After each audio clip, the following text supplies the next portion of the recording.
Hola, ¿qué tal? Bienvenido de nuevo. Es un gusto poder saludarte otra vez a través de estos medios virtuales, a través de este pequeño video que vamos a hacer en esta ocasión, pues para cerrar también el contenido del tema y ayudarte a introducirte a pues, la siguiente unidad que vamos a estar viendo y vamos a estar desarrollando dentro de nuestra asignatura de formación humana. Bien, pues déjame recapitular un poco dónde estamos. Ya hemos visto y cerrado en qué consiste ser cristiano. Hemos analizado, como dice el libro, este ADN del cristiano, que son básicamente estas tres virtudes: la fe, la esperanza y la caridad, que derivan propiamente de un encuentro personal con Jesucristo. Este encuentro personal deriva a pertenecer a una comunidad, pertenecer a un grupo, porque como cristiano uno no está llamado a estar solo, a estar aislado, sino a estar en comunidad. Y justamente esta comunidad que se nos propone para seguir viviendo y acrecentando este ADN, estas virtudes, pues es esto que llamamos la iglesia. Y ya han trabajado ustedes con este pequeño trabajo sobre el wow y wonder de la iglesia, y es justamente con lo que quiero empezar. Condensamos algunas de las cosas que ustedes ponían, y una de las que más resaltaba era que pues, las experiencias que más te han dejado la iglesia es poder tener ese sentimiento de paz. Muchos de ustedes también han plasmado que han tenido unas buenas experiencias a través de los retiros, a través de la cercanía que han visto en la Eucaristía, a través de la cercanía que han tenido con la gente que está comprometida con la iglesia, a través de poder tener diferentes acciones de apostolados, como las misiones. Resalta mucho que muchos de ustedes han tenido estas experiencias de apostolado, como las misiones. Es una comunidad donde te permite también vivir la empatía, la solidaridad, la reflexión, la oración, vivir también el amor, donde uno se puede ser agradecido. Son parte de lo que ustedes han plasmado como experiencias positivas dentro de pues, su vivencia de la iglesia. Y también, y muy válidamente, pues ustedes han podido plasmar otro tipo de palabras o otro tipo de experiencias en donde pues, nos gustaría no tener que haber pasado por esas, nos gustaría no haber vivido esas experiencias como iglesia. Muchos de ustedes señalan que pues, de repente podemos identificar en esta comunidad pues a veces muy politizada, llena de escándalos. Es verdad, esa es una realidad que nos sigue doliendo mucho, escándalos de índole sexual, de abuso, de agresión, etcétera. Otra de las cosas que ustedes plasman dentro de sus wonders, dentro de lo que les gustaría vivir como es la iglesia, es que pues conecte más con la emoción. O sea, que de repente haya, no sé, misas con mayor emoción, con más cánticos, con que conecte con nuestros sentimientos, etcétera. Otra de las cosas que ustedes señalan y que también me parece muy, muy prudente recordarlo, pues es que encontramos una iglesia cerrada, una iglesia con poca inclusión, una iglesia que de repente te tacha por alguna situación que viva, una iglesia antigua, con ideas un poco fuera de lo actual. Pues se vale, de eso se trataba el ejercicio de poder compartir y poder hacer un balance entre las experiencias que nos deja la iglesia, las experiencias buenas y también algunas que nos gustaría que mejoren, y evidentemente pues todas estas son muy válidas de acuerdo a nuestra experiencia y lo que hemos vivido. Entonces pues un poco era esta actividad para recuperar lo que tú sabes, y con este panorama poder entonces, pues bueno, cuando hablamos de iglesia, de esa iglesia que hablamos que nos gusta porque transmite mucha paz, y que no nos gusta porque pues de repente está muy involucrada en escándalos, pues bueno, es la que vamos a estudiar a continuación, y este video nos servirá para hacer una pequeña síntesis de la lectura que trata sobre el origen de la iglesia. No es un video exhaustivo de toda la lectura, quisiera señalar algunos puntos muy importantes, así que vamos a dar comienzo. En primer lugar, me gustaría comentarte sobre esta idea del designio salvador de Dios. Fíjate, el texto comienza hablando de que existe efectivamente una ruptura entre pues nuestra manera de percibir lo realmente bueno y lo que no es deseable, lo que es malo. De repente nos podemos inclinar a pensar que lo malo pues puede ser bueno, o que incluso ahora al revés, ¿no? Lo bueno puede ser mal visto. Entonces hay esa ruptura entre lo que es naturalmente bueno y naturalmente malo. Hay una ruptura también en la dificultad que tenemos para vivir nuestras relaciones, o sea, convivir, a pesar de que estamos llamados a estar en comunidad, convivir a veces cuesta. Y tenemos una ruptura o una visión nublada o una visión a veces pues no completa sobre la idea de Dios. Y esta es una ruptura que nos viene, digamos, de fábrica por lo que conocemos como el pecado original. Y no vayas a creer y no nos vayamos a quedar solamente con la idea literal o la interpretación general de lo que nos quiere transmitir el texto del Génesis. No voy a profundizar en eso ahorita, pero más allá de pensar con una idea infantil de que se trata de comer algo que no estaba permitido, se trata de el propio deseo del ser humano de querer suplantar el lugar de Dios. Y esta es una ruptura que encontramos plasmada en la Biblia, que encontramos también plasmadas en otras teogonías, en otras expresiones divinas, o en otras expresiones de otras religiosidades, pero que desde la postura cristiana, desde la postura católica, tenemos una esperanza desde ese mismo momento, porque Dios no abandona. Desde el mismo momento en el que el hombre se ve a sí mismo como pecador, como alejado de Dios, el hombre recibe de Dios una primera buena noticia que está plasmado, créaslo o no, está plasmado desde el primer libro de la Biblia, que se escribió muchísimo antes de que pudiéramos hablar de Jesucristo, que es el libro del Génesis. Y en el capítulo 3, versículo 15, después de haber cometido este acto que conocemos como pecado original, se nos viene dada esta palabra de Dios. Dice Dios, dirigiéndose a la serpiente: pondré enemistad entre ti, serpiente, y la mujer, entre tu linaje, el linaje de la serpiente, y su linaje, su descendencia. Él te pisará la cabeza, es decir, su linaje te pisará la cabeza mientras acechas tú su talón. Este pequeño texto, que es un versículo del libro del Génesis, se conoce como protoevangelio, es decir, el primer evangelio, el primer anuncio de que Dios va a salvar al ser humano. ¿A salvarlo de qué? De esa ruptura que ha generado el pecado original.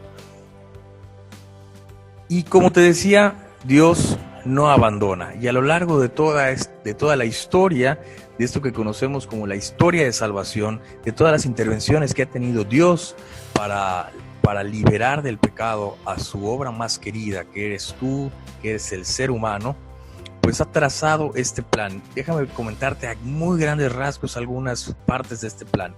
En primer lugar, sucede esto que conocemos como el pecado original, y de ahí viene ese plan DN3 de Dios para poder redimir a la humanidad. Este plan empieza con una convocación, con una llamada, con una primera llamada a Abraham. Abraham es llamado a salir de su tierra, a fundar una nueva comunidad, y con Abraham Dios empieza a formar un pueblo empieza a congregar gente. Es un pueblo que en la descendencia de Abraham deriva en estas 12 tribus, en estas 12 partes en las que se divide la tierra prometida, ¿sí? Son 12 tribus. Es muy importante que tengamos esta referencia. El pueblo de Israel, el pueblo que es convocado desde Abraham, se establece en 12 tribus, 12 grandes familias, 12 grandes territorios dentro de la tierra prometida. Más tarde Dios continúa ahora llamando a Moisés, que era también parte de una de esas tribus, era descendiente de una de esas tribus. Llama a Moisés para una indicación especial: liberar a su pueblo de una esclavitud política, de un gobernante. Con toda esa historia que conocemos, Moisés es llamado a través de una zarza ardiendo, va a buscar al faraón, el faraón no hace caso, manda plagas, no sigue sin hacer caso, hasta que por fin los deja salir y luego se arrepiente y dice mi mamá que siempre no, y los va a ir a buscar hasta el Mar Rojo, y Moisés abre el Mar Rojo con su báculo, los israelitas pasan, y cuando está así a punto de cruzar el último israelita, que ya está a 2 segundos el soldado de Egipto de agarrar al israelita, en ese momento ¡pum!, se vuelve a cerrar el Mar Rojo, y el pueblo de Israel es liberado de una esclavitud. Pero no termina allá, porque pues después de esa primera liberación, Dios establece una alianza. Y aquí pues un dato, y así como con Abraham formó a un pueblo, en la alianza Dios forma a su propio pueblo, su pueblo suyo propio de él, su pueblo que consagra con una alianza. Y esta palabra va a ser también a lo que nos va a servir para en lo siguiente que veamos. Dios sigue conduciendo a su pueblo, lo sigue conduciendo a través de reyes, a través del rey Saúl, del rey David, del rey Salomón, lo sigue conduciendo a través de profetas que van recordándole al pueblo de Israel esta alianza que ya habían hecho, de que el pueblo se mantenga fiel a su alianza. Y bueno, esta compañía y este acompañamiento de Dios sigue hasta que por fin, después de que no le hicieron caso a los reyes, después de que no le hicieron caso a Moisés, después de que no le hicieron caso a los profetas y después de que no le hicieron caso a un montonal de gente, entonces tuvo que agarrar Dios y decir, pues vamos a mandar a mi hijo, a ver si a él sí le hacen caso. Y pues es entonces que empieza este acto en el cual Dios mismo, su segunda persona, se encarna. Primero es anunciado que se va a encarnar. Esto lo acabamos de celebrar apenas el 25 de marzo. Celebramos la encarnación, la anunciación del ángel a María, y que es lo que celebramos, pues como que a partir de este momento la divinidad, la segunda persona de la Trinidad, se encarna. Este Jesús, que ya conocemos un poco también su historia, que nace, es perseguido, empieza a convocar gente, empieza a reunir gente, empieza a predicar el reino de Dios, pues llega al punto culmen de su obra, que es a través de su pasión, muerte y resurrección, que estamos a punto de celebrar en Semana Santa, que, paréntesis, pues esa será una Semana Santa muy particular de la manera como lo celebraremos. Jesús durante su vida convocó a 12 apóstoles, que eran así sus meros amigos, sus iches, como decimos aquí en Yucatán, sus más cercanos, ¿sí? Para convocar para formar un nuevo pueblo, una nueva comunidad. Y bueno, hasta acá hacemos una pausa del plan de Dios. Fíjate cómo a lo largo de la historia de la salvación, este Dios que no abandona ha conducido al pueblo de Israel, al pueblo que va formando, para este concepto. Fíjate, así como le dijo a la descendencia de la serpiente que la descendencia de la mujer aplastaría su cabeza, pues vemos cómo esta promesa es cumplida justamente en María, de que de la descendencia de la mujer, de la descendencia de María, pues saldrá aquel que aplastará la cabeza del mal. Es justamente lo que recordábamos, lo que veíamos en ese protoevangelio. Así como en la alianza del Sinaí con los 10 mandamientos, Dios formó a su pueblo, es con la muerte y resurrección de Jesús que se funda la nueva alianza entre Dios y los hombres. Y ya no es solamente un pueblo, únicamente un linaje, una raza, sino que esta alcanza para toda la humanidad.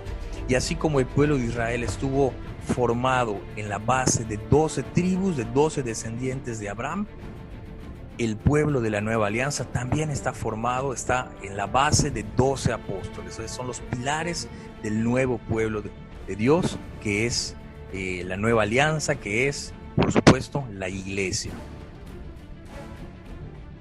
Esta nueva alianza, como te digo, está consumada por la obra de Jesús, que vino a predicar el reino de Dios, que convocó a estos 12 apóstoles para que una vez que él terminara su misión aquí en la tierra, pudieran ir a salir a hablar de esta nueva alianza a los demás. Esta nueva alianza culminó justamente con su pasión, muerte y resurrección, y después de resucitar, 50 días después de resucitar, 50 días que habían sido de miedo, de encierro, de estar temerosos. ¿A qué te suena? A COVID-19. Bueno, pues después de ese encierro de 50 días de estar temerosos, llega este momento de Pentecostés, en donde los apóstoles pues se les quita el miedo y también acompañados de María son enviados a predicar. Eso es lo que en el texto dice como talante misionero. Y pues es a partir de esto que se funda la iglesia, y en el texto encontramos este señalamiento de que es a partir de Pentecostés, en donde la iglesia comienza como tal. La iglesia viene a ser una continuidad de la obra salvadora de Dios que es uno y trino, de Dios que es Trinidad. Recordando un poco de catecismo básico, reconocemos, creemos y confesamos un Dios que es trinitario, un solo Dios en tres personas distintas, el Padre, el Hijo y el Espíritu Santo, y cada uno de ellos tiene una acción, tiene una propia misión particular. El Padre ha tenido la bondad de crear, de hacer la creación, de crear de la nada. El Hijo ha tenido la misión de salvar a la humanidad, encarnándose, haciéndose uno de nosotros en todo excepto en el pecado, desde morir y padecer por nosotros para alcanzarnos esta salvación y limpiar esta ruptura. Y después del Hijo, el Espíritu Santo, que a partir de Pentecostés tiene esta misión de santificar, de hacernos buenos cristianos a todos aquellos que creemos y confesamos a Cristo y queremos acercarnos a Dios. En este sentido, Jesucristo es el signo, el sacramento del Padre, el que realiza y culmina la obra que el Padre empezó de crear y de llevar la creación a su plenitud. Y la iglesia es sacramento de Cristo, es decir, es aquella que continúa la obra y la misión de Jesucristo, que es salvar al género humano, salvar a cada hombre y a cada mujer, no al género humano en moloch, en conjunto, en grupo, sino individual y amorosamente a cada uno de nosotros. Bien, ya para terminar y concluir, pues espero que te sean de utilidad estas palabras. 4 conclusiones así muy breves. La iglesia entonces surge como una comunidad que nos permite continuar el designio de Dios. ¿Qué es lo que quiere Dios? Que todos los hombres se salven, que todos los hombres y mujeres se salven y lleguen al conocimiento de la verdad.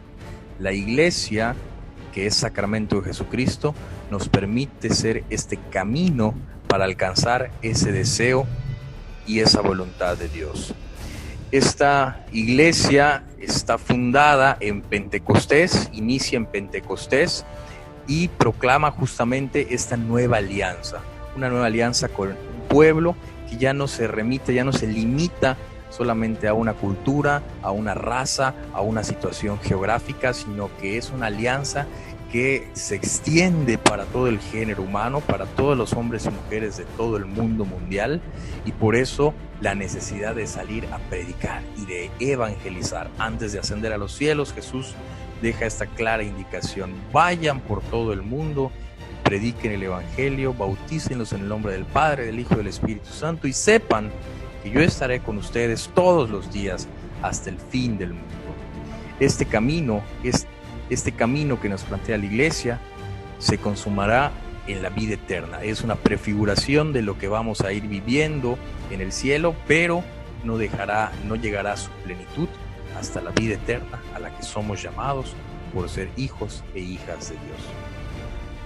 Bueno, pues espero que te sea de mucha utilidad esta síntesis. Yo te agradezco tu atención. Te agradezco también que puedas ver estos videos que preparo con mucho cariño y mucho afecto. Seguimos trabajando durante ese tiempo en la cercanía de que nos permiten estos aparatos virtuales. Te pido que sigas siendo obediente, que sigas quedándote en casa, cuidándote tú, nos cuidamos todos, y pues cuando sea oportuno regresaremos nuevamente a las clases presenciales para continuar con nuestro proceso formativo. Te mando un abrazo, te mando un saludo a ti y a toda tu familia. Paz y bien.